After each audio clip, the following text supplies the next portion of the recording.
4827 number حدیث ہے صحیح بخاری کے اندر، اور یہ حدیث المستدرک للحاکم میں بھی موجود ہے، یہ حدیث سنن نسائی الکبریٰ کے اندر بھی موجود ہے، اور یہ حدیث تفسیر ابن کثیر کے اندر سورۃ الاحقاف پارہ نمبر 26 کی آیت نمبر 17 نمبر کی آیت کے کانٹیکسٹ میں اس کے سارے طرق جمع ہیں مختلف کتابوں سے، اور فتح الباری میں بھی ابن حجر اسقلانی نے صحیح بخاری 4827 نمبر کے انڈر وہ سارے کے سارے طرق جمع کیے ہیں جو میں اب بیان کرنے لگا ہوں۔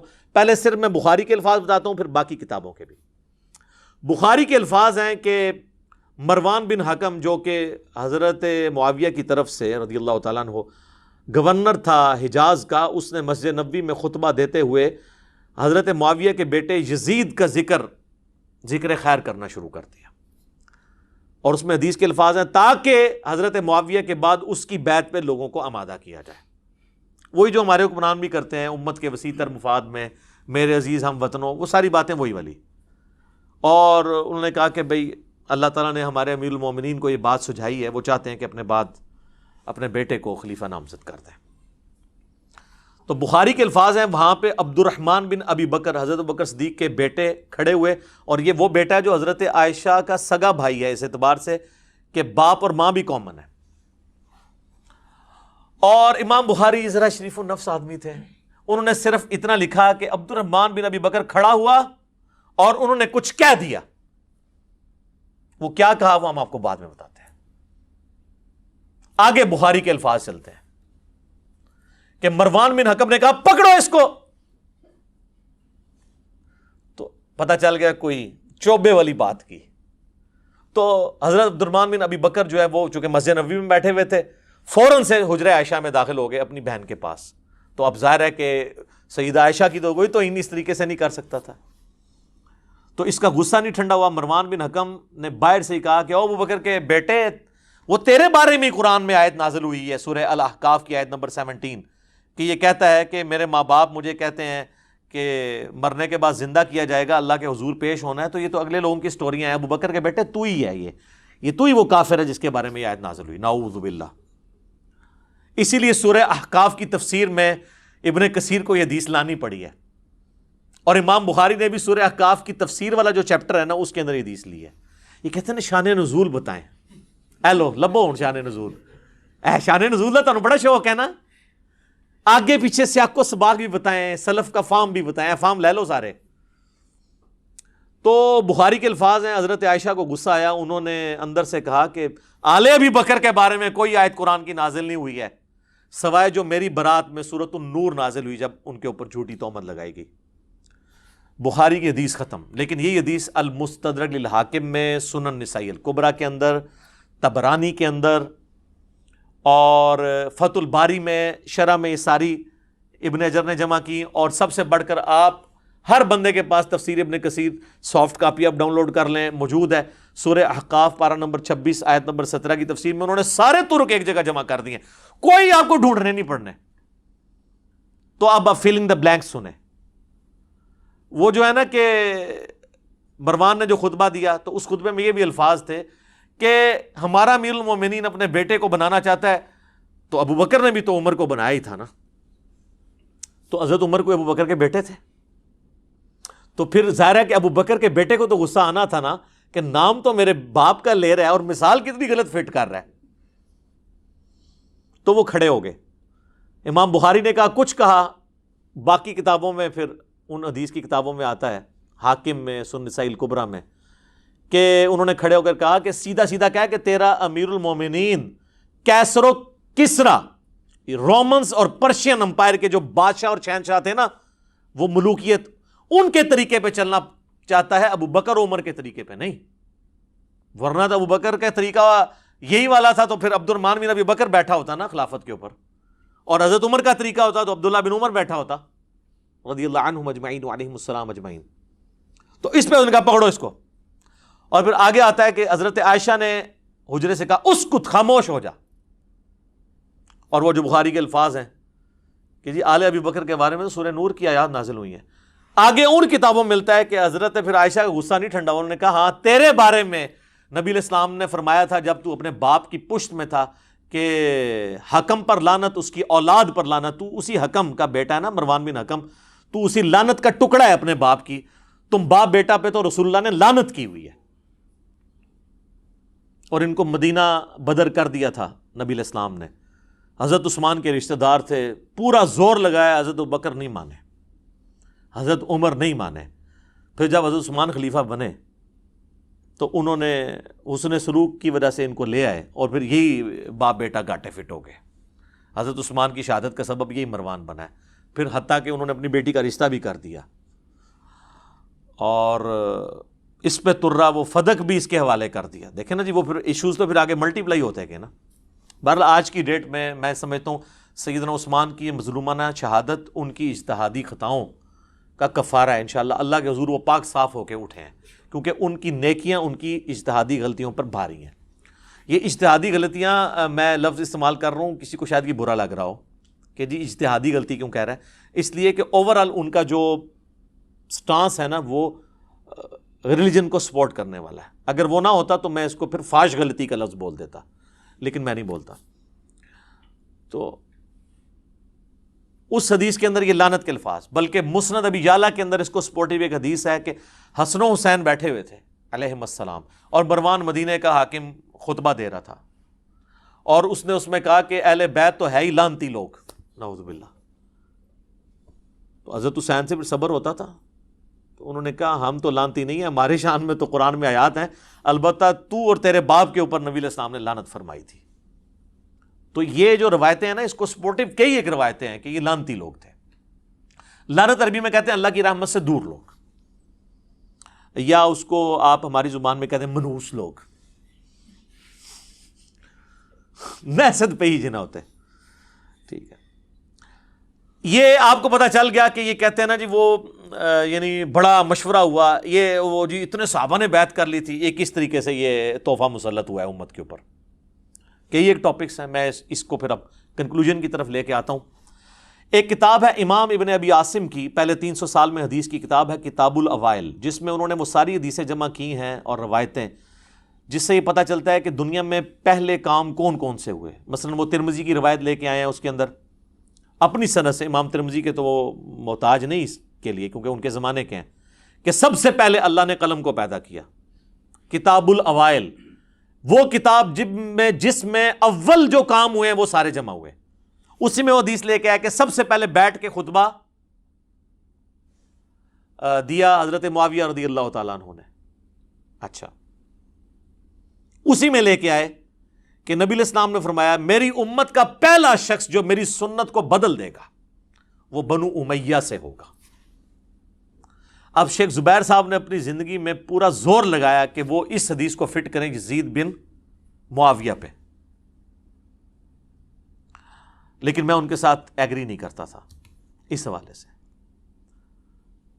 شیخ البانی نے بہرحال اس کو جس پہ فٹ ہوتی تھی اسی پہ فٹ کیا. شیخ البانی نے یہ حدیث لی سلسلہ حدیث صحیحہ میں، اس کی وجہ سے یہ حدیث انٹرنیشنل ہو گئی. کتاب الاوائل کو تو چند لوگ جانتے ہیں، لیکن سلسلہ حدیث صحیحہ تو سارے لوگ جانتے ہیں.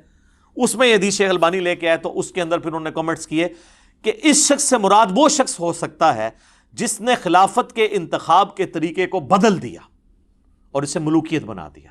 تو وہ کون ہوا پھر؟ حضرت معاویہ رضی اللہ تعالیٰ عنہ. نام نہیں لکھا لیکن انہوں نے اشارہ چھوڑ دیا کہ کس نے سنت کا طریقہ بدلا. اچھا، انہی چیزوں کو سپورٹو پھر کئی ایک حدیثیں ہیں. صحیح بخاری میں حدیث ہے، سیدنا ابو ہریرہ کہتے ہیں کہ میں نے نبی صلی اللہ علیہ وآلہ وسلم سے 2 پیالے لیے، ایک تو میں نے تمہیں ظاہر کر دیا یعنی شریعت کا علم، دوسرا اگر میں تمہارے سامنے ذکر کروں تو میری شہرک کاٹ دی جائے. وہ صوفیاء کہتے ہیں وہ علم لدنی تھا. تو حضرت ابو ہریرہ تو کسی سلسلے میں نہیں آتے، کو بات وہ کریں کو فٹ بھی بیٹھتی ہو، پھر آپ کے تو تصوف کے سلسلے وہاں سے جانے چاہیے. وہ حضرت ابو ہریرہ نے خود بتا دیے کہ وہ کون سی چیزیں تھیں.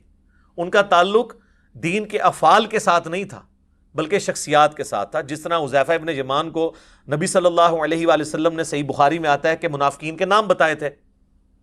کن منافقین کے؟ جو صحیح مسلم میں آتا ہے کہ جنہوں نے نبی علیہ السلام کے اوپر قاتلانہ حملہ کیا تھا غزوہ تبوک سے واپسی پہ، جن کے بارے میں مسلم کی اسی حدیث 7035 میں کہ میرے صحابہ میں 12 منافقین ہیں، ان میں 8 ایسے ہیں ان کی پشت کے اوپر ایک دوبیلا پھوڑا نکلے گا اور اس سے ان کی موت ہوگی. جو میں نے نہیں آپ کو بتانا کہ کس کس کی موت دوبیلا پھوڑے سے ہوئی ہے، یہ اپنے علماء سے پوچھ کے چلیں. ٹھیک ہے. تو اس بخاری کی حدیث میں آتا ہے کہ حضرت ابو ہریرہ کہتے ہیں دوسرا میں زہر کر دوں تو میری گردن کاٹ دو. اب اس کی ایکسپلینیشن صحیح بخاری کے اندر ہی موجود ہے. تابعی کہتے ہیں سعید بن عمر، وہ کہتے ہیں میں مسجد نبوی میں بیٹھا ہوا تھا اور حضرت ابو ہریرہ رضی اللہ تعالیٰ عنہ اور مروان بن حکم یہ دونوں مسجد نبوی میں موجود تھے، کیونکہ مروان بن حکم گورنر تھا اور جب کبھی وہ جاتا تھا تو حضرت ابو ہریرہ کو اپنی جگہ گورنر مقرر کر کے جاتا تھا. لیکن یہ نہیں ہے کہ حضرت ابو ہریرہ ان کے کوئی اعلیٰ کار بنے تھے، وہ سچائی کرتے تھے. میرا پچھلے دنوں ایک کلپ ریکارڈ ہوا ہے انس بن مالک شیعہ، آپ دیکھ لیں، اس میں میں نے انس بن مالک اور ابو ہریرہ کا دفاع کیا ہے. تو وہ کہتا ہے کہ جی میں بیٹھا ہوا تھا، مروان بن حکم، حضرت ابو ہریرہ بھی. تو حضرت ابو ہریرہ نے کہا مجھے صادق اور مصدوق نے یہ فرمایا تھا، سچے نے اور جس کی تصدیق کی گئی، کہ میری امت کی ہلاکت خاندان قریش کے نوجوان لڑکوں کے ہاتھ میں ہوگی. اب وہ ڈائریکٹ تو نہیں کہہ سکتے تھے بنو امیہ یا بنو مروان، وہ تو مسند ابی یعلا کے اندر موجود ہے حدیث. حضرت ابو ہریرہ ہی روایت کر رہے ہیں کہ نبی علیہ السلام نے اپنی وفات سے چند دن پہلے خواب دیکھا کہ بنو حکم کے جو بندر ہیں وہ میرے ممبر کے اوپر کود رہے ہیں، اور پھر وفات تک حضور کو مسکراتے ہوئے نہیں دیکھا گیا. یعنی آپ اتنے دکھی ہوئے، آپ کو بتا دیا گیا تھا کہ آپ کے ممبر پہ یہ مسلط ہو جائیں گے. تو حضرت ابو ہریرہ کہتے ہیں کہ یہ بنو جو قریش ہیں ان کے ہاتھوں اس امت کی تباہی ہونے والی ہے. یہ سن کر مروان کہنے لگا ان چھوکروں پر اللہ کی لعنت ہو، حالانکہ وہ خود بھی تھا اس میں شامل نا. تو حضرت ابو ہریرہ نے فرمایا اگر میں چاہوں تو میں بنو فلاں اور بنو فلاں کا نام لے لے کر بتا سکتا ہوں کہ وہ کون ہے.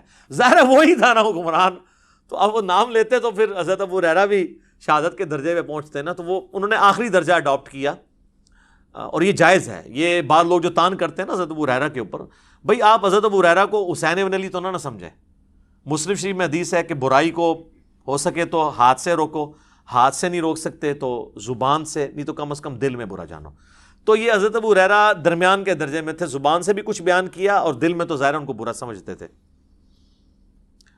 تو کہتے ہیں میں چاہوں تو فلاں فلاں بتا سکتا ہوں. راوی حدیث کہتے ہیں جب وہ لوگ شام کے حکمران بن گئے تو میں اپنے دادا اس سعید تابعی کے ساتھ بنو مروان کے پاس جایا کرتا تھا. تو میرے دادا جان جب ان کم عمر لڑکوں کو حکمران دیکھتے تھے تو کہتے تھے مجھے لگتا ہے یہ وہی لڑکے ہیں جن کا ذکر حضرت ابو ہریرہ کیا کرتے تھے. اچھا اسی حدیث کے اندر موجود ہے، وہ حدیث کا راوی کہہ رہا ہے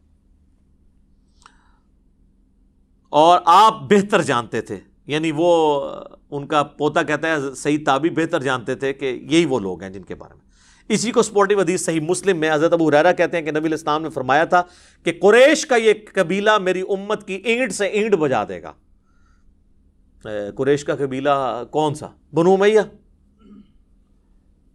تو نبی علیہ السلام سے صحابہ نے پوچھا کہ یا رسول اللہ آپ ہمیں کیا حکم دیتے ہیں؟ تو آپ نے فرمایا کہ میں امت کو یہ حکم دیتا ہوں کاش میری امت ان سے الگ رہے، اس سسٹم کا حصہ نہ بنے. لیکن یہ امت کی بدقسمتی ہے کہ اس سسٹم کا حصہ بنی. تو یہ میرے بھائیوں آپ کو یعنی پتہ چل گیا یہ لونڈے کون تھے، یہ بنو امیہ ہی کے تھے. ایون یہ جو ابن حجر اسقلانی نے فتح الباری میں انہی احادیث کی شرح کے اندر لکھا ہے کہ ان لونڈوں میں پہلا لونڈا جو ہے وہ یزید ابن معاویہ ہے. اس طریقے سے حضرت ابو ہریرہ کے بارے میں بھی کہتے ہیں جی وہ بنو امیہ کے خدمت گزار تھے. نعوذ باللہ. بنو امیہ کے خلاف کتنی روایتیں جو ہیں وہ حضرت ابو ہریرہ بیان کر رہے ہیں. یہ جو روایت ہے مسند ابی یعلا میں کہ نبی علیہ السلام نے اپنی وفات سے چند دن پہلے خواب دیکھا کہ آل مروان کے بندر ان کے ممبر پر ناچ رہے ہیں اور حضور بڑے غمگین ہوئے حتیٰ کہ ان کی وفات ہو گئی اسی غم میں، اور آپ کو کسی نے مسکراتے ہوئے نہیں دیکھا. اس حدیث کے راوی حضرت ابو ہریرہ ہیں. اسی طریقے سے جو بخاری کی حدیث ہے کہ میں آل قریش بنو امیہ کے ان لوڈوں کے نام بھی جانتا ہوں جن کے ہاتھوں امت کی تباہی ہونے والی ہے، مجھے رسول اللہ نے بتایا تھا. اس کے راوی بھی حضرت ابو ہریرہ ہیں. دلائل النبوہ امام بیہقی کی کتاب میں اور باقی کتابوں میں حضرت ابو ہریرہ کی دعا ہے اللہ مجھے 60 جو ہجری کے اینڈ تک 70 کی دہائی سے شروع سے پہلے پہلے مجھے موت دے دینا، کیونکہ 61 ہجری میں یہ واقعہ کربلا ہوا. وہ تو بازاروں میں چلتے ہوئے یہ دعا مانگا کرتے تھے. صحیح مسلم میں حدیث ہے حضرت ابو ہریرہ رضی اللہ تعالیٰ عنہ کہتے تھے کہ نبی علیہ السلام نے فرمایا کہ میری امت کا یہ قبیلہ میری امت کی اینٹ سے اینٹ بجا دے گا، تو صحابہ نے کہا یا رسول اللہ آپ ہمیں کیا حکم دیتے ہیں؟ تو آپ نے فرمایا کاش میری امت ان کا ساتھ نہ دے اس وقت، بنو امیہ۔ یہ ساری کریٹیکل حدیثیں حضرت ابو ہریرہ نے روایت کی ہیں۔ پھر مسند امام احمد میں، المستدرک للحاکم میں اور کتابوں میں یہ جو حدیث ہے، جس نے حسن و حسین سے محبت رکھی اس نے مجھ سے محبت رکھی، اور جس نے حسن و حسین سے بغض رکھا اس نے مجھ سے بغض رکھا، اس حدیث کے راوی بھی حضرت ابو ہریرہ ہیں۔ پھر مسلم شریف کی وہ کریٹیکل حدیث جس میں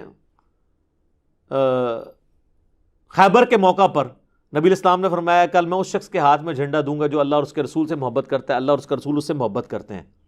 یہ بخاری میں بھی ہے، مسلم میں ہے، لیکن مسلم میں آگے الفاظ ہیں۔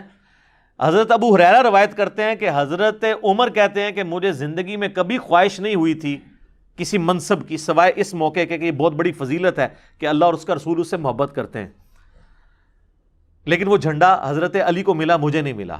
تو یہ حضرت ابو ہریرہ نے اگلے الفاظ حضرت عمر کے حضرت علی پہ رشک کرنے کے الفاظ حضرت ابو ہریرہ نے نقل کیے ہیں، تو ان میں بغض اہل بیت کیسے ہو سکتا ہے؟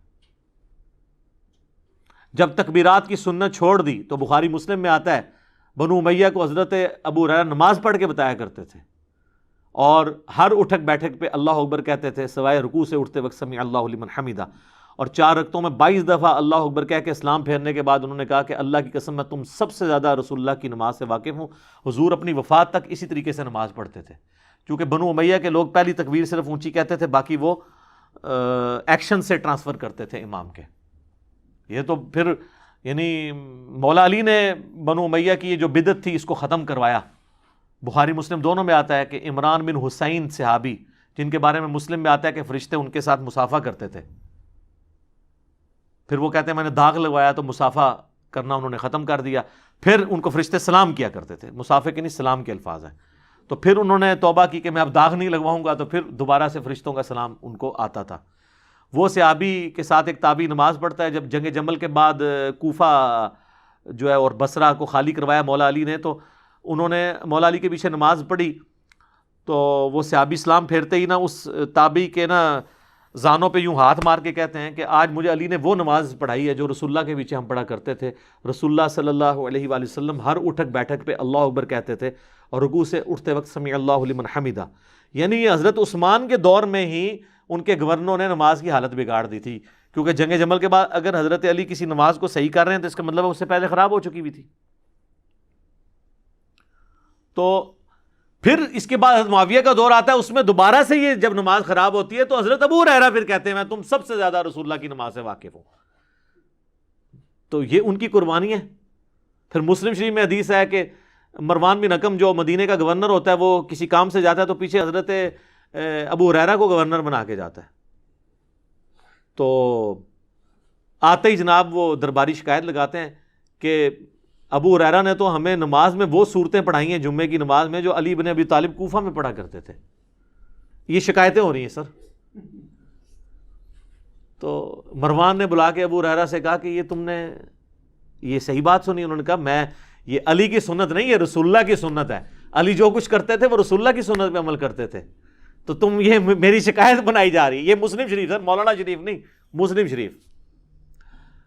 ہم نے جو لوگوں کا دماغ کھولا ہے، اگر آپ بخاری مسلم پڑھیں نا، آپ پہ نئی نئی راہیں، وہ کہتے ہیں نا وہ معرفت کی باتیں کھلتی ہیں، ان کی تو یعنی جعلی معرفت ہے نا، آپ کو واقعی ریالٹی پتہ چلتی ہے، ایک ایک چیز آپ کو سمیل ہوگی کہ یار یہ یوں کیوں ہے، یہ ایسے کیوں نہیں، یہ ایسے کیوں ہے، تو آپ کو وہ چینز جوڑنی شروع ہو جائیں گی، اور آپ کو پتہ چلے گا کہ بنو امیہ نے جو دین کا حلیہ بگاڑا تھا اس کی وجہ سے اوائل اسلام کے اندر کتنی مشقتیں صحابہ کرام کو اٹھانی پڑیں۔ تو حضرت ابو ہریرہ ہوں، انس بن مالک ہوں، باقی صحاب ہوں، یہ ماشاء اللہ تعالی شیعان علی میں سے تھے۔ شیعہ یعنی پولیٹیکل ٹرم میں علی کی پارٹی کے لوگ، تو ان کے اوپر یہ بغض اہل بیت کا الزام لگانا کسی بنیاد کے اوپر لگانا چاہیے۔ خام خواہ آپ نے چند ایک باتوں کے اوپر کوئی بات کرنی شروع کر دی ہے تو پھر تو علیحدہ بات ہے، اس کا تو کوئی حل نہیں ہے۔ حکمرانوں کی اطاعت والا معاملہ تو ہوتا تھا، لیکن جہاں جہاں وہ کوئی غلط چیز دیکھتے تھے وہ ہائی لائٹ کرتے تھے۔ آپ میرے کربلا والے ریسرچ پیپر میں کئی ایک اصحاب کے اس طرح کے واقعات پڑھیں گے کہ وہ چیزیں ہائی لائٹ کر دیا کرتے تھے۔ اب یہ ایک پورا ٹاپک ہے، مطلب اس پہ میں اب گھنٹوں بول سکتا ہوں کہ مولا علی نے کس طریقے سے ان بدعات کو ان کی ریمیڈی کی اور دوبارہ سے اپنے دور خلافت کے اندر جو ہے وہ سنت نبوی کو زندہ کیا ہے. ایک پورا ٹاپک ہے، اور میں یعنی اس سے پہلے کہ سب لوگوں کو ایک تشویش ہو جائے کہ وہ کیا چیزیں ہیں، تو یہ میرا ایک ریسرچ پیپر ہے جی، واقعہ کربلا کا حقیقی پس منظر 72 صحیح الاسناد احادیث کی روشنی میں. یہ 72 کا ٹائٹل جو ہے وہ شہدائے کربلا کی نسبت سے، ورنہ اس میں احادیث 200 سے زیادہ ہیں. اکثر بخاری و مسلم سے ہیں. یہ عربی میں بھی ہے، اردو میں بھی ہے، ہندی میں بھی ہے، انگلش میں بھی ہے. اور اس میں نے خلفائے راشدین حقیقی کون ہے اس ٹاپک کو کور کیا. اس کے بعد پھر شہادت عثمان کے اصلی اسباب کیا تھے. ایک تو جعلی اسباب ہیں، عبداللہ ابن سبا کے کھاتے ڈالے ہوئے ہیں، میں نے حقیقت بات بتائی. پھر جنگ جمل صفین نہروان ڈسکس ہوئی، پھر صلح حسن ڈسکس ہوئی، پھر حضرت معاویہ رضی اللہ تعالیٰ عنہ کا دور ملوکیت اور اس میں کیا کچھ خلاف سنت باتیں ہوئی وہ میں نے ڈسکس کی ہیں. اور اس کے بعد یزید کی ولی عہدی اور الٹیمیٹلی سیدنا حسین ابن علی رضی اللہ تعالی عنہما وعلیہم السلام کی مظلومانہ شہادت. یہ سارے ٹاپکس میں نے کور کیے ہیں. آپ اس کی سافٹ کاپی مفت ڈاؤن لوڈ کریں ہماری ویب سائٹ ahlsunnatpak.com سے. اگر ہارڈ کاپی منگوانی ہے تو کل یہ 12 کا پیکج ہے. 9 ریسرچ پیپر ہیں انکلوڈنگ اس کے، اور 3 اذکار کارڈ ہیں. ہم آپ کو یہ فری آپ کے گھر بھجوائیں گے. صرف آپ نے TCS کا خرچہ دینا ہے 300 روپیز. صبح 9 سے لے کے شام 5 بجے تک ہمارے اکیڈمی کے نمبر پہ آپ رابطہ کر سکتے ہیں. +923215900162 اکیڈمی کا نمبر ہے. پاکستان میں کریں گے تو 032159000162. کال کرنی ہوگی، واٹس ایپ انٹرٹین نہیں ہوتا. تو آپ یہ تمام ریسرچ پیپرز اپنے گھر TCS کروا سکتے ہیں. 300 کا آپ نے ایزی پیسہ یا موبی کیش کے ذریعے آپ پیسے جو ہیں وہ جمع کروا سکتے ہیں. تو باقی آپ اب تو PDF کا دور ہے، آپ اس PDF ڈاؤن لوڈ کریں اور اس کو پڑھیں سافٹ کاپی.